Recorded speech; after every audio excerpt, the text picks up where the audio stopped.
Olá pessoal, hoje nós vamos estudar a penúltima lei para o concurso do IFTM, que é a resolução do Conselho Nacional de Educação, o parecer número 1, 5 de janeiro de 2021, que define as diretrizes curriculares nacionais gerais para a educação profissional e tecnológica.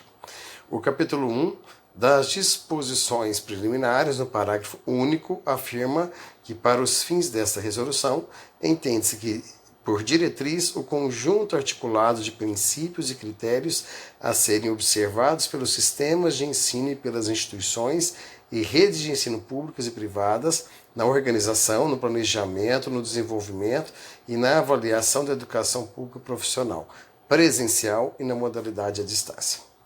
O artigo 2º afirma que a educação profissional e tecnológica é modalidade educacional que perpassa todos os níveis da educação nacional, integrada às demais modalidades. Então vamos explicar esse artigo 1º e o 2º.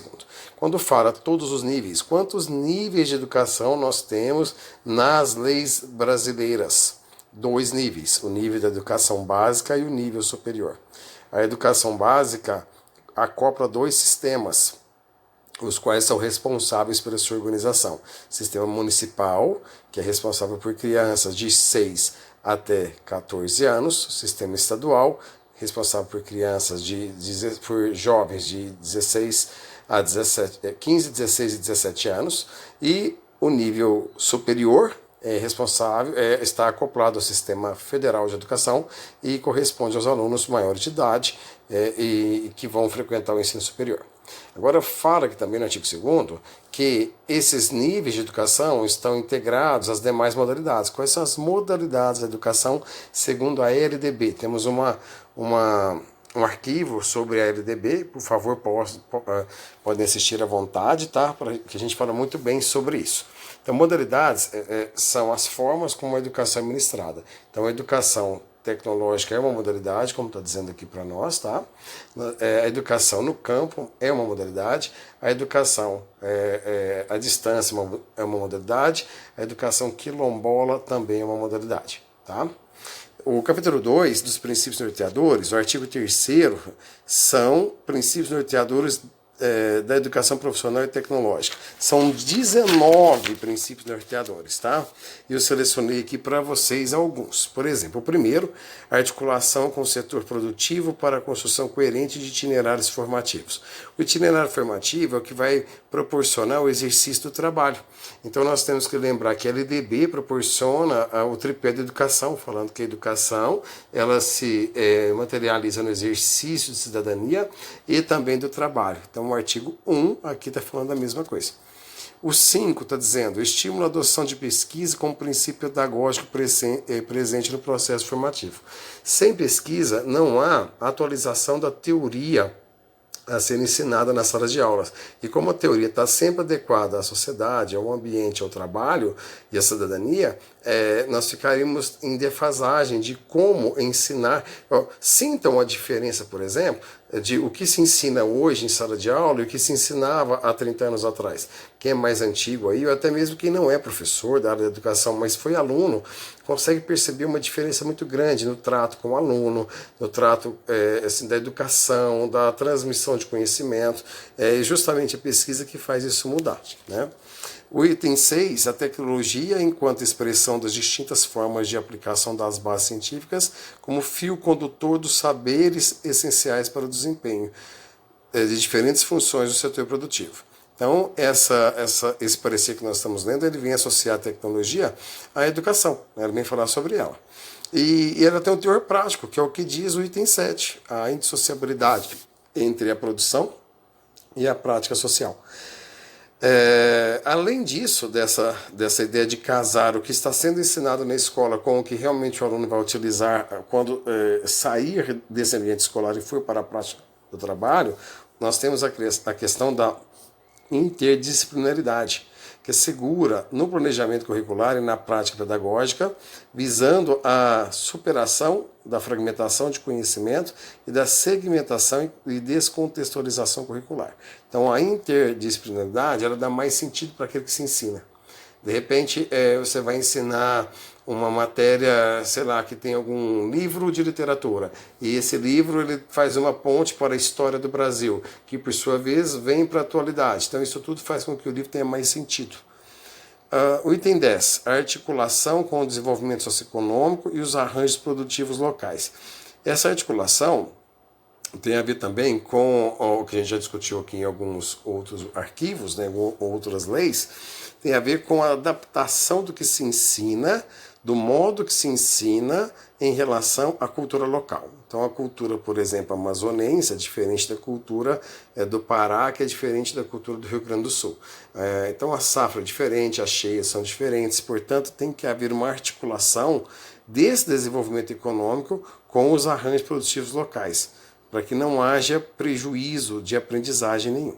O item 11 fala de inclusão, fala da observância às necessidades específicas das pessoas com deficiência, transtorno de espectro autista, o TEA, e as altas habilidades ou superdotação, gerando oportunidade de participação plena e efetiva em igualdade de condições no processo educacional e na sociedade. O item 12 e 13 avisam que é necessária uma observância na condição das pessoas em regime de acolhimento e internação e em regime de privação. E também o reconhecimento das identidades de gênero, étnicos e raciais, assim como dos povos indígenas, quilombolas, populações do campo, imigrantes e itinerantes. Então, o item 12 e 13 falam da educação neutra, laica, inclusiva, e a educação não tem a ver com aquilo que talvez o sujeito tenha de débito com a sociedade. Ela não pode ser privado a isso, senão ele perde a própria cidadania. Então, mesmo as pessoas que estejam privadas de liberdade, elas têm direito à educação. É uma forma de, pelo menos teoricamente na lei, né, imaginar que eles vão sair com mais possibilidade de ressocialização. O item 17, autonomia da instituição educacional na concepção, elaboração, execução e avaliação do projeto político-pedagógico. E esse projeto político-pedagógico, embora a instituição técnico e tecnológica, institutos federais, tenham autonomia para elaborar, ela não pode dissociar a comunidade escolar, não pode desrespeitar a legislação, nem as normas ou diretrizes curriculares nacionais. Ou seja, ela tem que ser também uma gestão democrática. O capítulo 3 da organização e funcionamento fala sobre o item 2, né? Educação profissional técnica de nível médio, incluindo saídas intermediárias de qualificação profissional técnica e cursos de especialização profissional e técnica. Eu sou formado em um curso técnico oferecido pelo Cefores, que é vinculado ao FTM, é um curso de qualificação técnica na área de farmácia. Aqui o item 3 fala disso, a educação profissional, tecnológica, de graduação, de pós-graduação, incluindo saídas intermediárias de qualificação profissional tecnológicas, cursos de especialização profissional e programas de mestrado, doutorado profissional. Então o IFTM ele pode promover uma educação profissional, tecnológica, de graduação, de pós-graduação, incluindo mestrado e doutorado. Então, é uma instituição que visa um vínculo do ensino médio com o ensino superior e da formação também de professores. Vamos ver aqui o próximo item que eu separei para vocês. O artigo 8º são critérios para o planejamento e organização de cursos de educação profissional. 1. Atendimento às demandas socioeconômicas ambientais dos cidadãos e do mundo do trabalho. Então, esse item 1 está dizendo que existe uma organização dos cursos que esteja vinculada à sociedade. Lembra que eu falei em outros arquivos sobre a CTSA, a disciplina que se chama Ciência, Tecnologia, Sociedade e Ambiente? A ciência não pode mais estar desvinculada da sociedade e do ambiente, ela não pode ser a ciência por ela mesma. Quando a ciência está vinculada à sociedade e ao ambiente, todo o saber tecnológico está destinado ao cuidado, à inclusão e ao respeito de todos os cidadãos. Isso aqui já está garantido, inclusive, nesse parecer que estamos lendo. O item 2. Conciliação das demandas identificadas com vocação e capacidade da instituição ou de rede de ensino, considerando as reais condições de viabilização das propostas pedagógicas. Então, se o item 1 do artigo 8 fala que há critérios que devem estar vinculados à sociedade e há critérios de planejamento no item 2 que devem estar vinculados à instituição, agora o item 3 fala que eles devem estar vinculados à pedagogia. Olha só, é a possibilidade de organização curricular segundo itinerários formativos profissionais em função da estrutura socioocupacional e tecnológica consonantes com as políticas públicas indutoras e arranjos socioprodutivos, culturais e locais. O item 6, aproximação entre empresas e instituições de educação profissional e tecnológica. Então, o item 6 fala que a organização desse sistema está vinculada também ao mercado de trabalho. Tem que estar ligado à possibilidade do aluno aprender alguma coisa que ele vai utilizar no mercado de trabalho. Um curso, por exemplo, de turismo numa cidade que não é turística, ele não tem sentido, por exemplo. Né? No parágrafo 5º, a oferta de qualificação de profissional pode se dar de forma articulada com a educação de jovens e adultos. A educação de jovens e adultos também é uma garantia da LDB de que quem perdeu o ensino regular possa recuperá-lo ao longo da sua vida. O capítulo 5 da Educação Profissional Técnica de nível médio. Artigo 15. A educação profissional técnica de nível médio abrange habilitação profissional técnica relacionada ao curso técnico. 2. Qualificação profissional técnica com etapa com terminalidade de curso técnico. 3. Especialização técnica profissional. Nós temos 1. Habilitação. 2. Qualificação. 3. Especialização. Tá? O capítulo 6 da estrutura e organização da educação profissional técnica de nível médio. Artigo 16. Os cursos técnicos serão desenvolvidos nas formas integradas concomitantemente ou subsequente ao ensino médio. O que isso quer dizer? Que eu posso fazer um curso no Instituto Federal que seja concomitante ao ensino médio, que tenha valor de ensino médio, ou seja, no final dele eu esteja também habilitado ou tenha a liberdade jurídica de prestar vestibular para alguma instituição, fazer o Enem, ou entrar numa instituição particular e fazer um outro curso superior, e também esse curso que eu fiz, que eu estou fazendo no FTM, imagine eu sendo um aluno, também me dá uma habilitação para o trabalho, porque ele é, por exemplo, na área de economia ou na área agrícola, por exemplo. Então isso é concomitantemente ao ensino médio. Ou ele pode ser subsequente. O meu curso de técnico em farmácia foi subsequente. Eu terminei o meu ensino médio em 1996. Em 1997, eu me matriculei no curso técnico de farmácia e me formei em 98. Né? Bom, como eu já tinha terminado o ensino médio, depois eu ingressei numa universidade para fazer o curso superior. Aí eu quis fazer também a faculdade de farmácia, fui aprovado no vestibular, mas muita coisa aconteceu e acabei fazendo faculdade de letras. Né? Então eu sou licenciado em letras e agora faço um segundo curso, que é a licenciatura em física, além de ter especialização na área de literatura e mestrado na área de educação. Então veja, o meu ensino médio ele foi regular, eu fiz o curso técnico subsequente ao ensino médio. Outras pessoas fazem no Instituto Federal o ensino médio junto com o curso técnico. Bom, deixa eu ver aqui. O item 10 fala o seguinte: os fundamentos aplicados ao curso específico relacionados ao empreendedorismo, cooperativismo, trabalho em equipe, tecnologia da informação, gestão de pessoas, legislação trabalhista, ética profissional, meio ambiente, segurança do trabalho, inovação e iniciação científica. Esse item 10 ele está vinculado ao artigo 20, que fala da estruturação dos cursos da educação profissional técnica de nível médio, observados os princípios expressos, ainda deve considerar. E aí o item 10 fala que deve considerar todo esse universo, né? Esse universo de empreendedorismo, de cooperativismo, de trabalho em equipe, tecnologia da informação, legislação trabalhista, ética profissional, gestão de pessoas, meio ambiente, ou seja, todos os campos de atuação profissional devem ser abrangidos por esse curso que visa formar para o trabalho. O artigo 24 diz que o plano de curso da educação profissional técnica de nível médio deve considerar o seguinte planejamento: 1. Adequação e coerência do curso com o projeto político-pedagógico, com o regimento escolar de instituição de ensino, especialmente com a missão, com sua missão e objetivos. E o item 2, articulação com o mundo do trabalho, com as tecnologias, com o avanço e os setores produtivos pertinentes.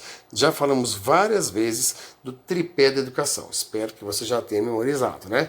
A educação, que é o primeiro tripé, é um dos pés desse tripé, né? Ela tem que estar no exercício da cidadania, ela se materializa no exercício da cidadania e na qualificação para o trabalho. Então, por isso que existe o curso de formação técnica e técnico superior, porque existe a necessidade, garantida por lei, pelo LDB, pelo Plano Nacional de Educação e reforçado por esse parecer que estamos estudando, existe a necessidade de qualificar também para o trabalho, né? Se a escola não tiver vinculada, eu tive um professor que falava uma expressão legal, a escola vem a reboque da sociedade, ou seja, ela vem para resolver os problemas sociais, tá? Agora, nós vamos falar sobre, deixa eu ver aqui, o artigo 25, a estrutura do PPC, né, do plano curricular, diz assim, visa ser submetida à aprovação de órgãos competentes no âmbito de correspondência do sistema e deve conter no mínimo, aí o item 1, unidades curriculares, etapas ou módulos com cargas horárias, presenciais e à distância e o prazo máximo para a integralização, bem como a indicação das respectivas bibliografia básica e complementar. Então nós estamos falando aqui da organização curricular, das orientações metodológicas que devem ser flexíveis, dependendo de cada localização, incluindo estratégias de execução presencial e à distância. Por que aqui pode entrar presencial ou à distância? Porque estamos falando já de formação para o trabalho, né? A LDB fala que, preferencialmente, o ensino médio deve ser ministrado presencial e em casos específicos ou de emergências na modalidade à distância. No artigo 26, fala sobre a carga horária mínima dos cursos técnicos, que diz o seguinte no primeiro parágrafo: os cursos de qualificação profissional técnica e os cursos técnicos na forma articulada, integrada ao ensino médio e com este concomitantemente em instituições e redes de ensino distintas, com o projeto pedagógico unificado, terão carga horária em conjunto com a formação geral. E terá, nós já falamos isso na LDB, né, 3.000 horas. Na verdade, nós tínhamos 1.000 horas, passamos essas 1.000 horas do ensino médio para 1.400 horas, depois alteramos em 2016 para 2.400 horas e somamos mais 600 horas de itinerários formativos. Aqui está falando que o ensino médio, que está vinculado, que o ensino técnico que está vinculado ao ensino médio, tem que ter também as 3.000 horas a partir do ano de 2021, garantindo-se as cargas horária máxima de 1.800 horas para a BNCC e o restante para a formação técnica. Então, 1.800 horas é o que vai equivaler ao ensino médio, que vai possibilitar ao aluno, após esse término de curso técnico, se quiser prestar vestibular e aventurar-se no ensino superior, ele estará também habilitado. Pelo menos em tese, né, gente, estaria habilitado.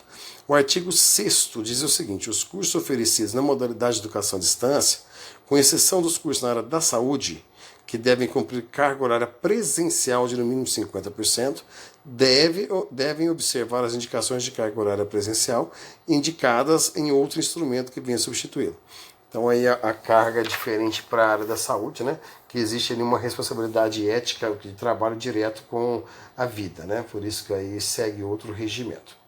No capítulo 7 da Educação Tecnológica de Graduação e Pós-Graduação, o artigo 27 fala que a Educação Tecnológica de Graduação e Pós-Graduação abrange qualificação profissional tecnológica com etapas de terminalidade intermediária de curso superior de tecnologia.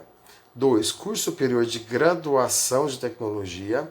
3. Aperfeiçoamento tecnológico. 4. Especialização profissional tecnológica. 5. Mestrado profissional. E 6. Doutorado profissional. Então, aqui nós começamos com a parte técnica de curso superior, depois a gente vai passando para aperfeiçoamento, que seria especialização, depois mestrado e doutorado. Tudo isso na educação tecnológica ela pode abranger. No capítulo 8, da estrutura e organização dos cursos de educação profissional e tecnológica, Artigo 29. Os cursos de educação profissional e tecnológica de graduação, também denominados cursos superiores de tecnologia, CST, podem ser organizados por unidades curriculares, etapas ou módulos que correspondem a qualificações profissionais identificáveis no mundo do trabalho. Muito bem, capítulo 11 da formação continuada, artigo 35. A formação continuada deve prever aperfeiçoamentos referentes a ocupações ofertadas em cursos e programas de educação profissional e tecnológicas em todos os níveis de desenvolvimento. A formação continuada, gente, é o que garante a qualidade da educação. Né? Se o profissional estiver desatualizado, né, ele vai sempre ensinar com aquela frase, né? Na minha época não era assim, na minha época era outro jeito de dar aula. E aí, então, ele vai querer que aquele público se adapte a ele e não ele se adapte ao público. Infelizmente, hoje, nossa demanda de trabalhar com jovens ela foi alterada por vários fatores, né? Por muita tecnologia, por muita possibilidade de utilização de saberes diferenciados de cada aluno. Então, o currículo tem que ser versátil, assim como o professor. Bom, o artigo 39 fala que os cursos de atualização e aperfeiçoamento profissional não devem ter carga horária superior ao curso de qualificação profissional. Então imagine, você vai fazer um curso de atualização e de aperfeiçoamento. Você vai ter que estudar 4 anos, sendo que um mestrado é 2, por exemplo.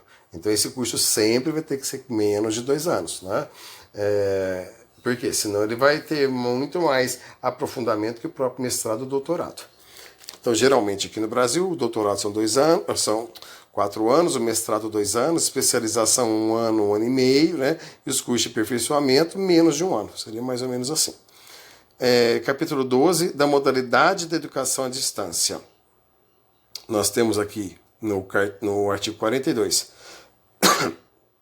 A oferta de cursos de educação profissional técnica de nível médio na modalidade à distância está condicionada à comprovação de efetivas condições de infraestrutura tecnológica que possibilite a interação docente, professor, tutor, instrutor e estudante em ambiente virtual e a prática profissional na sede e no polo da EAD. Então, tem que existir um polo físico. Não pode existir uma unidade à distância que seja completamente à distância, como, por exemplo, a Nubank, que não tem uma unidade física. Né? Por quê? Porque em cursos de formação continuada, em cursos de formação técnica, nós precisamos de estágio, e o estágio tem que ser num polo físico. Então pode ser um polo físico, mas tem que garantir aí também a infraestrutura. Tem algumas universidades que eu já conheço que promovem curso à distância. Enquanto o aluno estiver vinculado à instituição, ela paga a internet para esse aluno. Por quê? É um pré-requisito para a existência do curso. Então ela optou por fazer, ela é uma universidade particular, né? Optou por fazer esse benefício, criar esse benefício, para que o aluno tenha a condição de permanecer no curso e se formar. Parágrafo 1º.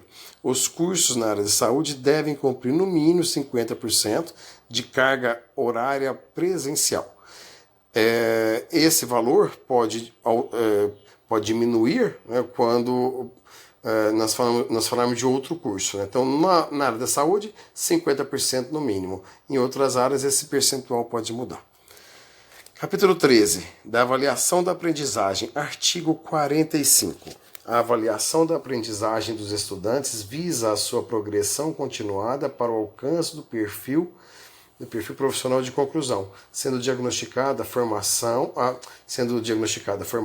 e somativa, com a prevalência dos aspectos qualitativos sobre os quantitativos. Então, a qualidade é sempre um instrumento que está visando a melhoria da educação acima da quantidade de horas estudadas. Capítulo 14. Do aproveitamento dos estudos. O artigo 46 fala, para prosseguimento dos estudos, a instituição de ensino pode promover o aproveitamento de estudos, de conhecimentos e de experiências anteriores, inclusive no trabalho. Então, o curso vai receber um aluno e, analisando o currículo desse aluno, ele pode, por exemplo, eliminar algumas matérias. Eu fui fazer outra graduação.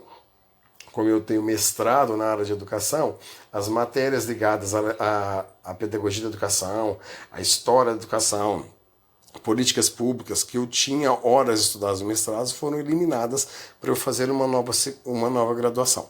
É esse aproveitamento de matéria. Capítulo 15, do reconhecimento de saberes e competências. O artigo 47 diz que os saberes adquiridos na educação profissional e tecnológica e no trabalho podem ser reconhecidos mediante o processo formal de avaliação e reconhecimento de saberes e competências profissionais. Então, às vezes, para certificar essa minha liberação das matérias, às vezes a instituição pode promover uma explanação de conteúdo, um trabalho, uma avaliação, testes, né, para que eu realmente comprove esse saber notório nessas áreas. E o capítulo 16 da emissão de certificados e diplomas. O artigo 2º fala que, ao estudante concluir a unidade curricular, etapa ou módulo de curso técnico ou de superior de tecnologia, com terminalidade que caracteriza efetiva qualificação profissional técnica ou tecnológica. O que é essa terminalidade, né? Curso de formação técnica tem uma duração menor do que a formação tecnológica, que tem caráter superior. Tá? Com terminalidade que caracteriza efetiva qualificação profissional técnica ou tecnológica para o exercício do mundo do trabalho, será conferido um certificado de qualificação profissional. Isso é óbvio, né? Quem vai emitir esse certificado? Se você o fizer em uma faculdade, a faculdade não tem a liberdade jurídica para emitir seu certificado, ela estaria vinculada a uma universidade. Se você fizer numa universidade, ela mesma emite seu certificado. Como assim? Olha, quando eu me formei na Faculdades Associadas de Uberaba, a FASU. Ela, como é faculdade, ela não pode emitir o meu diploma. Quem emitiu o meu diploma foi a Universidade Federal de Uberlândia, foi a UFO. Na época não tinha aqui ainda o FTM, né? Era a UFO. Então a UFO que registrou o meu diploma. Sai o lugar no que eu estudei, a FASU, mas o órgão expedidor tem que ser uma universidade. O Instituto Federal Tecnológico, nós temos uma lei aqui, um podcast já falando sobre isso, ele tem poderes de universidade, então ele mesmo pode expedir os seus diplomas. Perdão. O capítulo 17, da formação docente na educação profissional técnica. Então a gente já falou do curso médio, falamos do curso de graduação, de nível superior, e agora vamos da qualificação profissional. O artigo 53, a formação inicial para a docência da educação profissional técnica de nível médio, realiza-se em cursos de graduação, em programas de licenciatura ou em outras formas. Ah, mas tem aquele lance lá do saber notório, né? Tem o saber notório, que a LDB garante, tá? Mas olha só, quem tem o saber notório não necessariamente tem os saberes pedagógicos, não tem como explicar aquele conteúdo. Então, por isso que, preferencialmente, os cursos de graduação que são destinados à licenciatura, à formação de professores. O Plano Nacional de Educação, e assistam a essa aula, né, ele visa aumentar a quantidade de professores que têm curso de graduação na área de licenciaturas. E aqueles que têm os saberes notórios, eles também vão ser direcionados a curso de aperfeiçoamento para que eles também potencializem essa forma de transmitir conhecimento.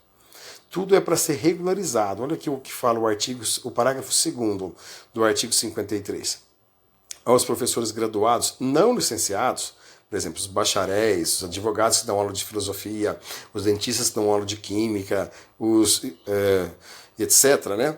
Em efetivo exercício docente e unidades curriculares da parte profissional, é assegurado o direito de participar de programas de licenciatura. Tá vendo? Participar de curso de pós-graduação, lato sensu, especialização de caráter pedagógico.